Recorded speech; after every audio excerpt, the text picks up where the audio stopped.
First order of business. Final Fantasy XVI has gotten another trailer. So naturally, you better believe that we're going to be watching that because I am super pumped for Final Fantasy XVI. So let's see what this new trailer is all about, shall we? And by the way, I don't know how many people are aware of the fact that I'm super excited for Final Fantasy XVI. I can tell you guys why, for the very few of you that may not understand. The reason I'm so excited for Final Fantasy XVI is because this is a game that is being developed by Creative Business Unit 3, which again, for those of you that are not aware, Creative Business Unit 3 are the people behind Final Fantasy XIV, which once again, just in case you're not aware, have produced what I consider to be, for my personal taste, the best story that I've ever experienced in any form of media. That means books, movies, whatever. That's what Final Fantasy XIV is to me. I love that story that much. So there's no doubt in my mind that Creative Business Unit 3 can pull this off. They'd have to I don't even know what they'd have to do to fail on this, but I don't believe they will. I think that this is going to be friggin' amazing. This video may be inappropriate for some users. We're not those users.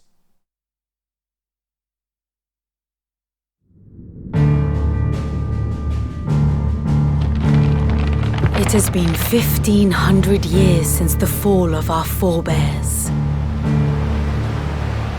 And Valisthea has been slowly dying ever since.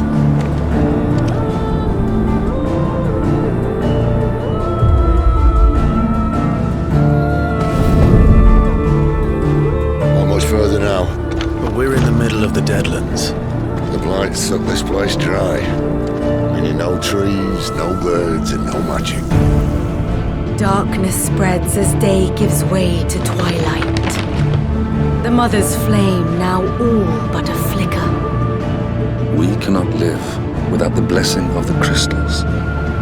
And the crystals work their magic through us. You have been blessed, Joshua. But who shall claim their fading light? The Grand Duchy of Rosaria, bastion of tradition.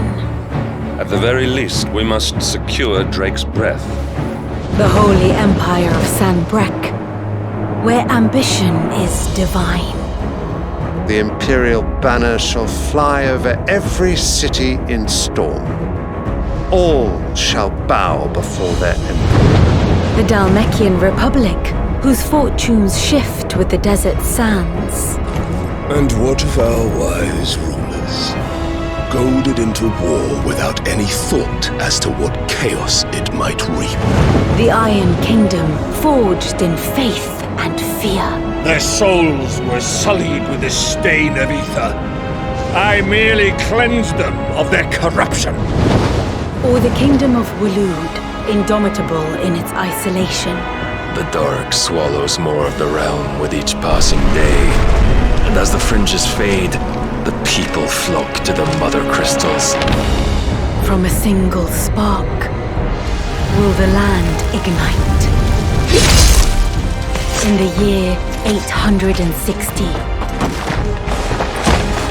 the Imperial army will march upon Rosaria. And from the slaughter shall a new shadow rise.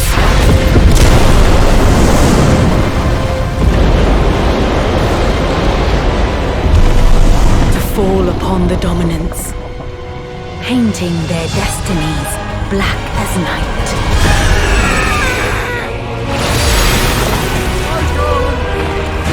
Our ability to summon beasts of great might should command respect, but instead has left us outcasts. And so I became their puppet. What makes them think they have the right to use us? To leave us to die when our bodies are spent? I'll crush him! Flay him!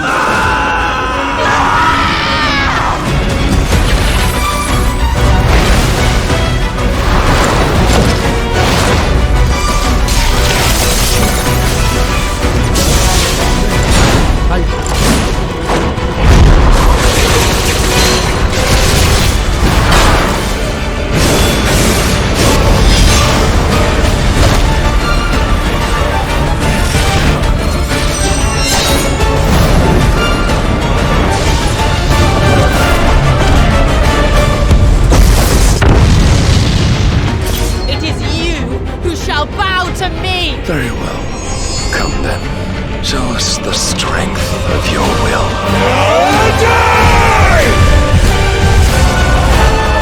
Rise, ye crownless kings.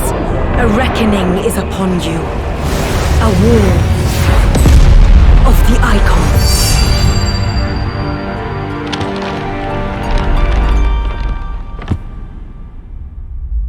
A War of the Icons, summer 2023. Bro, there better not be another single game around that time. There better not be another single important game around that time, or I'm going to be extremely frustrated. Like I want to enjoy this like a fine wine. You understand? Like a fine wine. What are we talking about? Final Fantasy XVI, dude. I was just watching the trailer. We're going to watch it again. I'm going to try to analyze it a little bit, but to be honest, it's just like, there's not a whole lot about this game that I know, and I'm not the biggest Final Fantasy buff to begin with. Final Fantasy XVI, this time we have Kaiju. It's almost like, I'm not sure if you guys remember, but back when 15 came out, I seem to remember a lot of people talking about how, oh, we can't control the summons, like there's not that much with the summons and every now and whatnot, and basically the way that it worked, at least initially when I played the game, the summons were kind of random. Every now and then they would just like appear. Sometimes you'd be doing like a random fight and it's like, boom, here's the summon. Like summon shows up, destroys everyone. You're like, oh, this is just like a random encounter that we're having out in the open world. Pretty friggin' wild. And it seems like in this one, they're compensating for that. They're showing a lot of summon fights. So one of the things that I have to say straight off the bat is like, we already knew this, but why is it that it's always a sword? It's always a sword. It can never be like the protagonist, instead of starting with this, the protagonist of an RPG or a JRPG, they always have a sword. They never start with like an axe or a hammer or something different. No, it's a sword. Always a sword. Bro, when am I going to have a JRPG or an RPG that starts with a dude that has like a one-handed battle hammer and a shield? When's that happening? That's what I want to sign up for that one. It's always about the goddamn swords.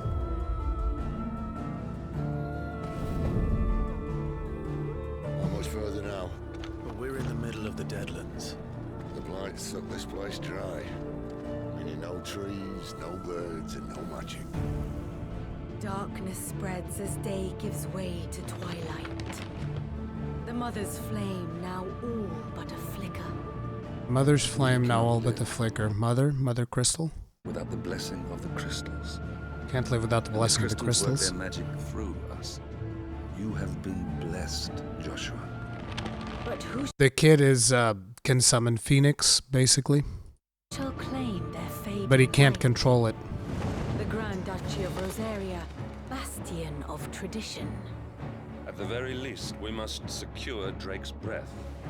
The Holy Empire of San Brec, where ambition... This place reminds me of the crap. What's the name of the town from Heaven's Word, dude? Why is my memory so absolutely atrocious?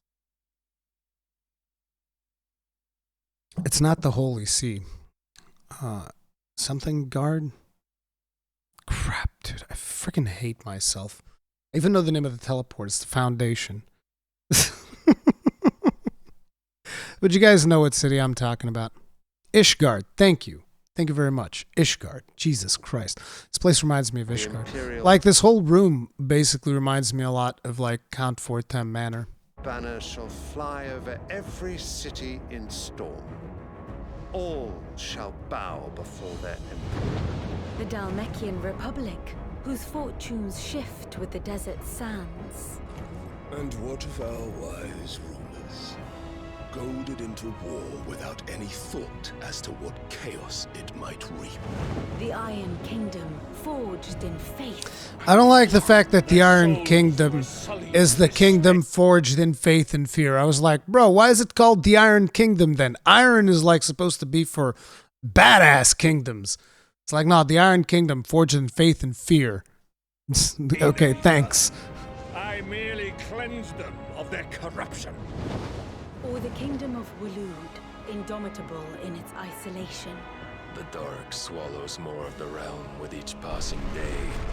And as the fringes fade, the people flock to the mother crystals. From a single spark, will the land ignite? In the year 800. It seems like, considering how many times they've shown this particular scene, it seems like this is definitely going to be a key point in the game where the kid is going to get splattered with the blood from this dude, and that is going to cause him to summon Phoenix. The Imperial army Splash! will march upon Rosaria. And from the slaughter. And look, we have Fandaniel. Shall a new shadow rise?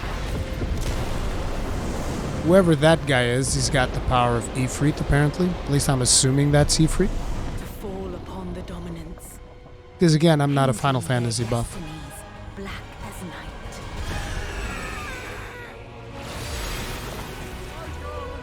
Kid's channeling Phoenix. Let's go. This guy's got Ramu.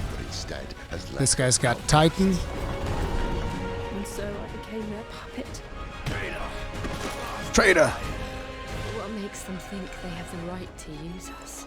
To leave us to die when our bodies are spent? What is this? What is this mark? Wait. The ability to use us? What makes them think they have the right to use us? The right to use us. To leave us to die when our bodies are spent. To leave us to die when our bodies are spent. So I would argue that whoever are the main antagonists are using people for their ether, their connection to the crystals. It's almost like if you think about Garlemald in a way, because Garlemald can't channel ether, right? So they basically like took over a lot of regions and got people who could channel ether and basically recruited them that way. Seems like whoever happens to be the antagonist faction in this game, they're basically using people who can channel ether. Maybe they don't want to use it themselves. Maybe they're using, because they did say that the light of the mother crystals is dim or whatever. So maybe the ether reserves are extraordinarily low. So rather than spend their own ether, they use other people's ether to channel whatever magics they want to do. And then they discard them. And apparently that reveals itself as a discoloration of the bodies, which you see here. Like, see, I would imagine that this is what starts happening to your body when you start running out of ether. That would be my my suspicion from my very limited knowledge of Final Fantasy. They have the right to use us. To leave us to die when our bodies are spent. I'll crush him! Flay him! Garuda.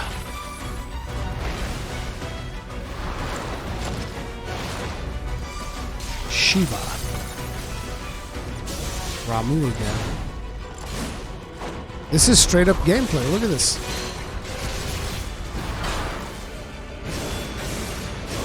Wait, that's a counter.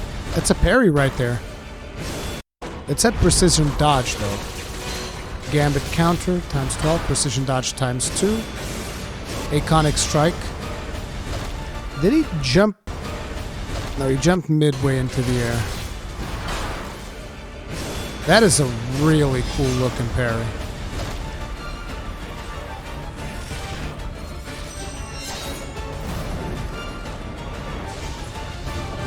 Wait, who are we controlling here? Because, like, there's so much camera shakiness. Are we controlling Ifrit? Yeah, we are.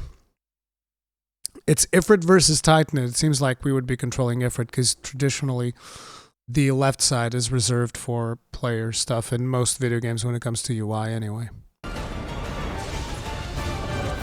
And in here we're controlling Phoenix versus Icon of Fire. So there's Ifrit and an Icon of Fire?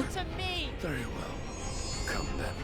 Show us the strength of your will.